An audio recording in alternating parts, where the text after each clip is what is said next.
Jadi di sini indah sekali. Para ulama soleh, hafal Quran, menulis kitab hadis, dekat dengan Allah, saling menghormati satu sama lain. Walaupun beda pendapat, tapi masih bisa minum teh sama-sama, tersenyum sama-sama, dan ada dalam kebaikan. Antum bukan imam besar, jadi makmum juga jarang, hafal Quran juga tidak, hadis belum dituliskan, Masya Allah.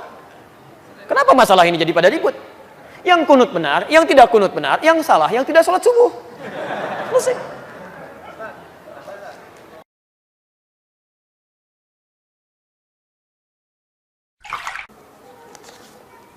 Apa hukumnya kunut yang dikerjakan setiap subuh?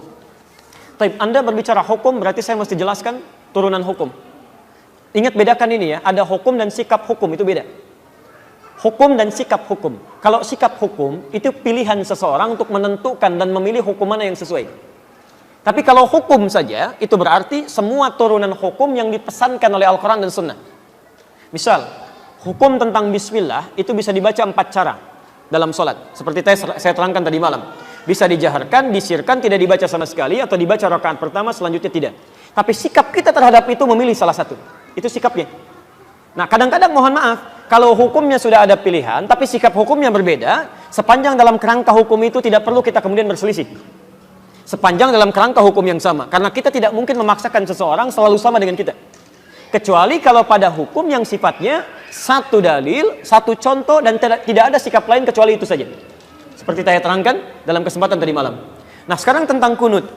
Kisahnya dimulai di saat Nabi SAW dalam fase dakwah, ya, di awal-awal masa Islam di Mekah, tiba-tiba kedatangan tamu dari distrik Bi'r Ma'unah. Bi'r Ma'unah agak banyak ini. Ya. Menyampaikan bahwa, ya Muhammad, ya Rasulullah, di tempat kami orang-orang yang masuk Islam. Semuanya masuk Islam. Awal masa dakwah, kedatangan informasi satu desa, bedol desa masuk Islam. Kira-kira senang atau tidak? Senangnya luar biasa. Maka mereka minta dikirimkan guru-guru untuk mengajar. Dikirimkanlah oleh Nabi SAW 70 orang penghafal Quran. 70 orang penghafal Quran. Di saat-saat masa awal-awal keislaman, tidak banyak penghafal Quran. Dikirimkan 70 orang ke sana. Singkat cerita, ketika beliau sedang menunaikan sholat, dalam riwayat disebutkan sholat subuh, yang lain mengatakan sholat maghrib, tiba-tiba turun malaikat Jibril menyampaikan bahwa orang-orang tadi yang datang kepada Muhammad, mereka menipu. Karena ternyata orang-orang itu ketika sampai di Bir Ma'unah semuanya dizalimi, bahkan dieksekusi dan syahid. Ya, jadi mereka semua dibantai, dibunuh. Jadi ada yang menipu mengatakan masuk Islam, dikirimkan pengajar tapi kemudian disakiti, dizalimi. Nabi dengan sifat kemanusiaannya marah pada saat itu. Kemudian beliau berdoa kepada Allah Subhanahu wa taala.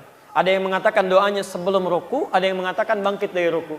Maka beliau mengatakan Allahumma adzib fulan, Allahumma al'anhum, ya Allah tolong hukum si fulan, tolong laknat si fulan. Bahkan disebutkan sebagian dari suku-sukunya, Bani Keda, Bani Keda, Bani Keda.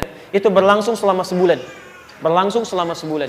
Hingga turunlah kemudian Quran surah ketiga Ali Imran ayat 128 sampai 129. Posisi paling kanan sebelah bawah di mushaf standar.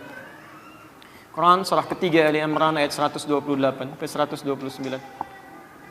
Ayat 128 ini poinnya. Laisa laka minal amri syai'un aw yatuba 'alaihim aw yu'adzibahum fa innahum zalimun. Ketika Nabi berdoa dengan kalimat hukum ya Allah, laknat si fulan ya Allah, tiba-tiba ayat yang turun itu begitu mengejutkan. Muhammad, kamu tidak punya hak untuk menghukum seseorang atau melaknat seseorang karena dia pernah berbuat salah. Hak Allah untuk menentukan siapa yang dilaknat atau untuk menghukum seseorang. Perhatikan, ini kalimatnya indah sekali. Indah sekali. Ini ingin memberikan keterangan kepada Nabi SAW bahwa tugas Nabi itu berdakwah dalam kebaikan. Sekalipun cuma berdoa, maka bila bisa berdoa yang baik-baik, maka hindarkan doa yang tidak baik. Ingin mengajarkan bahwa Muhammad, kamu masih berada di awal dakwah. Jangan cepat merasa panas, kemudian cepat menyinggung, minta dihukum dan sebagainya. Kalau nanti sikapnya seperti itu, nanti lama-kelamaan gak ada bedanya dengan umat terdahulu.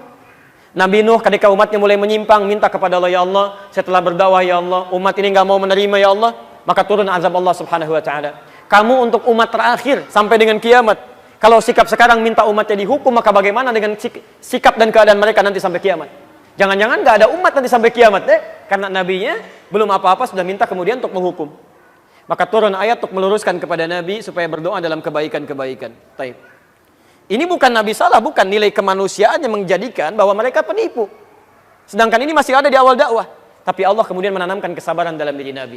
Yang paling indah, turunlah kemudian ayat ini. Setelah ayat ini turun, terjadi dua peristiwa. Satu, Nabi tidak membacakan lagi doa tadi. Ya Allah, tolong laknat si fulan, ya Allah hukum si fulan. Tapi kemudian merubah doanya menjadi doa yang baik. Dalam bahasa Arab, sesuatu yang baik yang dimohonkan kepada Allah Subhanahu wa taala, singkatnya disebut dengan kunut namanya. Kunut. Permohonan yang baik-baik sebagai ketaatan kepada Allah. Karena Allah perintahkan berdoa dengan yang baik, ya, maka sifatnya disebut dengan kunut. Baik, maka peristiwa yang pertama, fokus, Nabi tidak membacakan doa itu lagi, lalu mengajarkan kepada cucunya Al-Hasan, kepada sebagian sahabatnya, doa yang terbaik sebagai pengganti doa yang ini. Apa doanya? Allahumma hadini fiman hadait, wa'afini fiman afait, wa tawallani fiman tawallait, wa barik li fima atait, wa qini syarra ma qadait. Tidak pakai birahmatika ya. Tidak pakai birahmatika, tapi dalam hadisnya wa qini syarra ma qadait. Itu yang diajarkan oleh Nabi sallallahu alaihi wasallam. Maka kemudian ada yang meriwayatkan Nabi tidak pernah membacakan doa itu lagi, dicukupkan, ya, tapi kemudian sahabat mempraktikkan doa itu dalam salatnya. Ada yang menggunakan saat witir, ada yang menggunakan saat Ramadan, ya, di 10 malam terakhir, bahkan ada yang menggunakan dalam kesempatan salat subuhnya. Dan itu didiamkan oleh Nabi sallallahu alaihi wasallam. Bahkan ada sebagian mengatakan bahwa Nabi Muhammad sallallahu alaihi wasallam pernah menggunakan itu dalam salat subuh. Walaupun sebagian memandang riwayatnya lemah, ada yang mengatakan yang lain riwayatnya kuat. Dari sini, Bapak Ibu sekalian, karena Nabi sallallahu alaihi wasallam tidak mempraktikkan doa yang tidak baik tadi, kemudian mengajarkan doa yang baik ini, dan beliau mendiamkan sahabat yang mempraktikkan, tidak melarangnya, ya, maka disinilah kemudian para ulama melihat itu, lalu menyikapi dan mengambil kesimpulan dengan tiga kesimpulan. Karena Nabi tidak mengatakan langsung. Kalau Nabi mengatakan sudah nggak usah berdoa, selesai masalah. Kalau Nabi mengatakan berdoa ya, ini bagus, selesai masalah.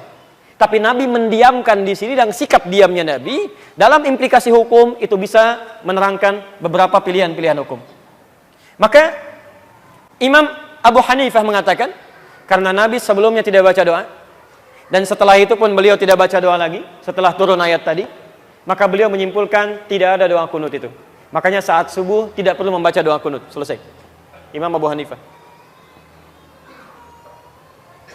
Imam Malik, Imam Syafi'i menyimpulkan, Nabi SAW baca doa.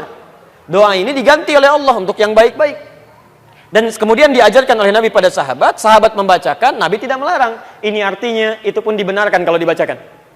Maka dari itulah Imam Syafi'i, Imam Malik mempraktekkan doa kunut ini. Imam Malik membacakan sebelum ruku.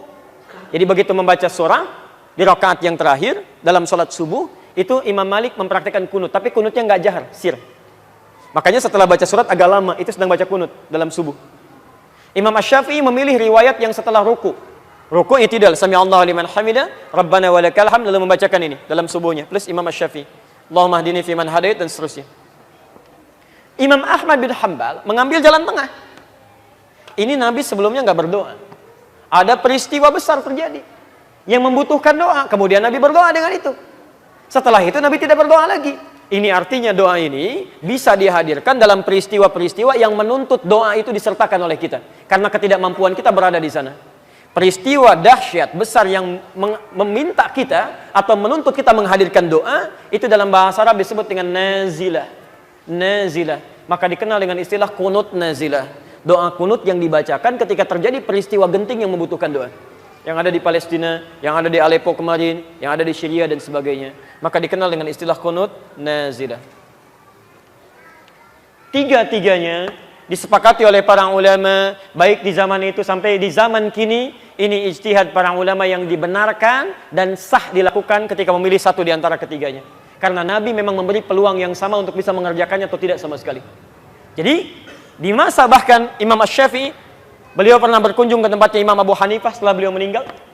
Masya Allah Pak, Imam Syafi'i kunut, Abu Hanifah dan muridnya tidak. Begitu sampai ke tempat Imam Abu Hanifah, murid Imam Syafi'i mengatakan, ketika Imam Syafi'i diminta jadi imam, Syekh tafaddal, taumu bin nas, tusalli bin nas, Anda jadi imam. Murid Imam Syafi'i mengira Imam Syafi'i akan kunut. Mereka mengatakan pendapat kita akan unggul di sini. Tapi ternyata ketika sholat subuh, Imam Syafi'i tidak kunut. Tidak kunut. Apa kata muridnya setelah sholat? Syekh, lima lam taknut, kenapa Anda tidak kunut?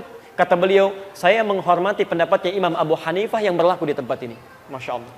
Imam Syafi'i kunut, tapi ketika berkunjung di tempat yang tidak kunut, beliau tidak mempraktikkan kunut. Imam Ahmad bin Hanbal juga, Masya Allah, beliau kunutnya nazilah, tapi ketika beliau berada di tempat Imam Syafi'i, beliau kunutnya kunut seperti biasa, bukan nazilah lagi. Jadi di sini indah sekali. Para ulama soleh, hafal Quran, menulis kitab hadis, dekat dengan Allah, saling menghormati satu sama lain. Walaupun beda pendapat, tapi masih bisa minum teh sama-sama, tersenyum sama-sama, dan ada dalam kebaikan. Antum bukan imam besar, jadi makmum juga jarang, hafal Quran juga tidak, hadis belum dituliskan, Masya Allah. Kenapa masalah ini jadi pada ribut? Yang kunut benar, yang tidak kunut benar, yang salah, yang tidak sholat subuh. Selesai. Saat jadi makmum, terus kemudian kita memilih tidak kunut, kemudian imamnya kunut sikat tangan, tidak apa? Baik, ini pertanyaan selanjutnya, sama di sini ya dengan kertas. Baik. Nah sekarang selesai sederhana, jika imamnya kunut, antum ikut kunut. Mengaminkan, selesai. Ya, persoalan mengangkat tangan atau tidak itu persoalan lain. Tidak harus mengaminkan mengangkat tangan. Saya tadi subuh imamnya kunut. Saya mengaminkan tapi tidak harus mengangkat tangan. Kalau imam dia berdoa boleh mengangkat tangan. Ya, jadi begitu mengatakan Allahumma hadina fiman hadait, saya katakan amin. Karena makmum itu tugasnya mengikuti imam. Dan kalaupun imamnya nggak kunut, antum biasa kunut, antum nggak usah kunut. Apalagi imam salam, antum sujud sahwi itu nggak usah. Awas jangan terlampau soleh di sini. Awas karena tugas makmum itu mengikuti imam. Imam ruku, antum ruku. Imam sujud, antum sujud. Imam kunut, antum kunut. Imam nggak kunut, antum nggak usah kunut. Selesai ya? Gampang sebetulnya.